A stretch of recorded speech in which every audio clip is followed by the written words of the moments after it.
Hello mga kabongers! Ayan, nakarating na nga tayo dito sa ating hotel.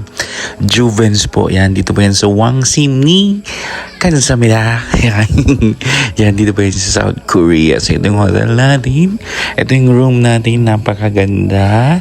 Ayan. So, kung sa Pilipinas po ito, ay nasa 1,700 or 2,000 yung per night na ito. 2,000 or almost 3,000 pala yung per night nito. Okay? So maraming salamat sa ating sponsor sa ating room. Ay, alam nyo na yan. Ayan, so ito yung ano natin. Tingnan nyo naman, oh. Diba? Maganda. Tapos naligo tayo dyan sa maliit na tub. Ayan, so basta maganda, malamig. Ayan. Tapos may mini refrigerator na siya. Ayan, sobrang kalat natin guys. Sobrang nag-charge tayo. Tapos may free water na sila. Meron ding, ano ba yung free dyan?